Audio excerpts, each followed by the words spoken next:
Pero ibibigay ko sa inyo at huwag nyo nang isoli sa akin. Please welcome si Brad Pitt.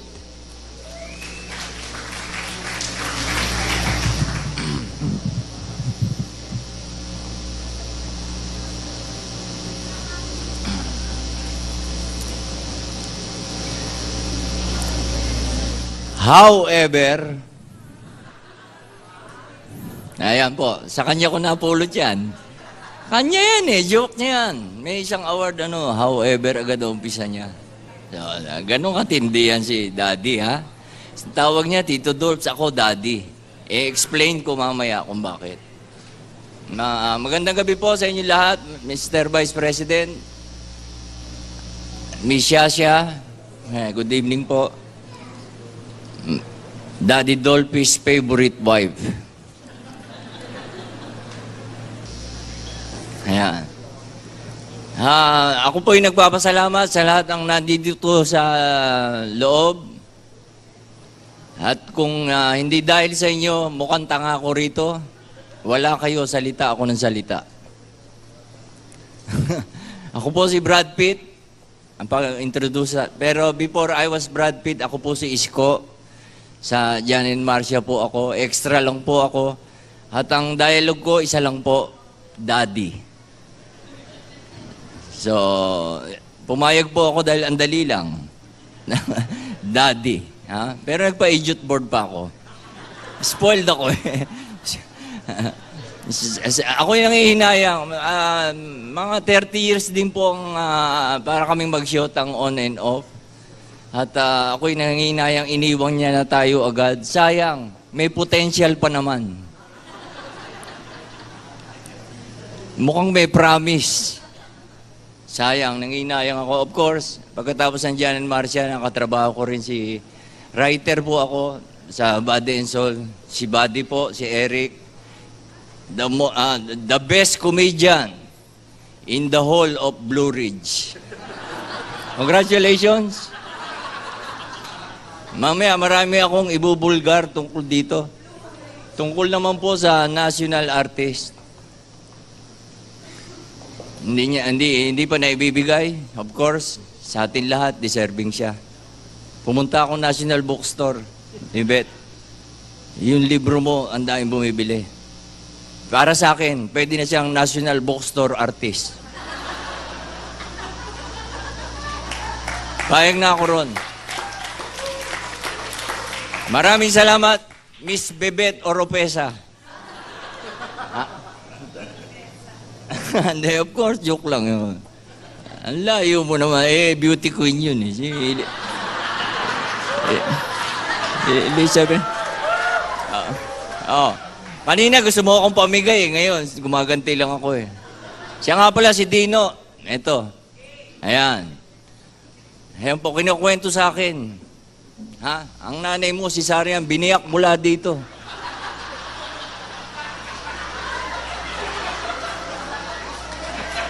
Nung dinalaw daw ang mami mo, parang daing nabango sa ospital.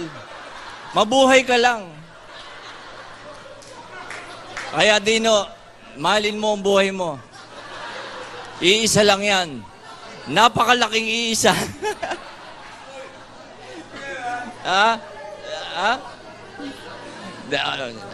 Wag na po natin pansinin. 3 yung inuupuan niya pang upuan.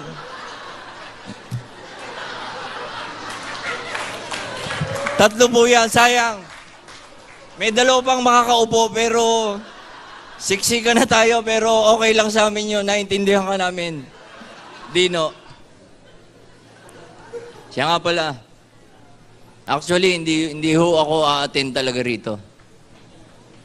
Dahil po, hindi rin siya attend ng burol ko eh. Ba't ako attend?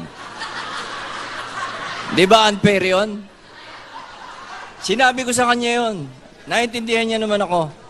Pero dahil magsasalita raw ako rito sa theology. Alam ko, Bebet Ortesa, eulogy. Isa na ako ngayon eulogist. Hindi. Tapos minsan, madalas ko makakausap yan kasi Ang pinagsamahan namin, 80s ako eh. Extra ako dyan. And Marcia, tapos writer ako sa Gabi ni Dolphy. Writer ako sa Plaza 1899. Magkakasama kami, Channel 9. Tapos lumipat sa Channel 2, Home Along the Riles. Kaya nakarating ko Kevin Cosme ni pare.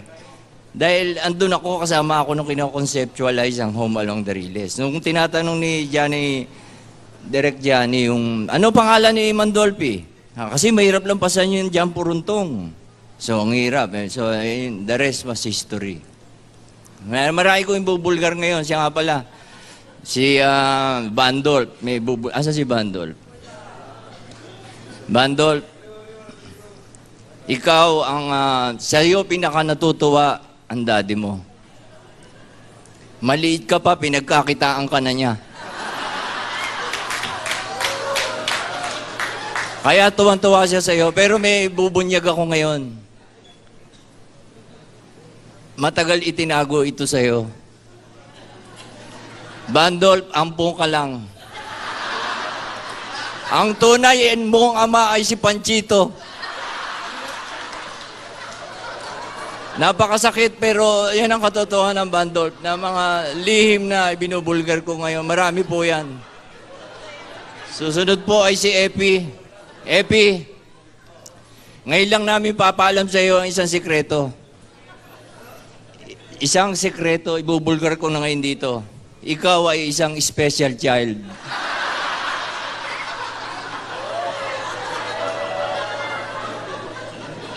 Ayaw namin sabihin sa iyo, pero siguro nararamdaman mo na.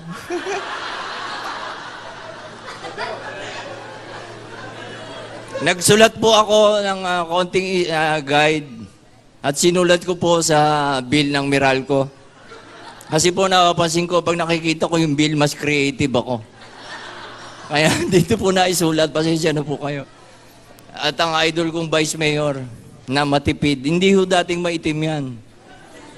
Yeah, Vice President po, sorry po. Sorry po na-demote ko kayo. Mr. Vice President. Dati, napakatipid po niyan. Kaya, pahuhuli niyo ako. Huwag naman po, brad niyo naman si Cosme.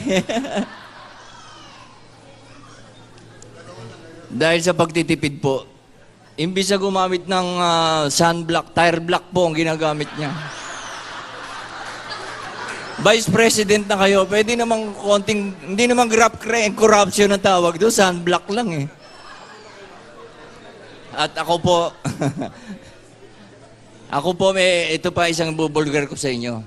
Nagtataka kasi siguro o hindi niyo napansin na lagi niya akong kasama. Sa Channel 9, sa Channel 2, hanggang Channel 2, ano pa ba? Jan and Shirley, kasama pa rin ako. At yung pinakahuli niya, andun pa rin ako. Channel 5 na kami. Pidol's Wonderland. Nung nagkasakit nga siya, nagtaka ko. Siya lang ang may sakit, pati kami inalis. Ito po ang aming direktor. The best comedian in the whole of Blue Ridge. Siya lang ang may sakit, kami tanggal na. Paano naman yun? Ang lakas-lakas namin. Wala kaming magawa sa energy namin. Nasa bahay kami nakatunganga. Wala na ako, nilagnat, wala kami. Direk, hindi niyo naalala yun. Ito na po ang aaminin ko sa inyo. Ayan po dahil kasama ako lagi dyan. Aaminin po. Ako po, Kuya Eric, panlabing-siyam na anak po ako. Ayan po, at inaamin ko na po. At kung gusto niyo malaman ang aking pong ina, ito po'y sekreto lang. Kaming tatlo lang, ni Daddy ang nakakaalam nito. At ang aking mami, minsan daw isang gabi, lasing na lasing siya. At ang aking pong mami, kilala nyo, si Matutina po. Si Mami Matutina po ang aking mami. Kaya, kasi inisip ko po yun para, ano kaya magagawa ko para bumangon si Mandolfi? Naisip ko yung joke na yun. Bino mo pinatula si Matutina, biglang nasira no? Lotiski, pilar-pilapil, tapos Matutina sa huli.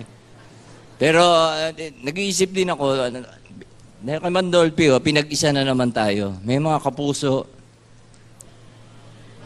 may mga kapatid. may kapamilya. Pero pinag-isa niya tayo, andito tayo lahat, sama-sama tayo, di ba? Nag-iisip ako ng pangalan natin. Di ba? Para, kasi iba-iba eh. May naisip ako. Dahil ito yung lamay, tayong lahat ay kalamay. So, magandang gabi mga kalamay. At tulad ng isang kalamay, we should stick with each other. Mga kalamay, sandali lang po. Tulad ng kalamay, sa ibabaw ng balat ng saging, tayo po ay divided. Pero iisa po tayo sa isang bilao. Pag-isipan niyo po mga kalamay. Magandang gabi po.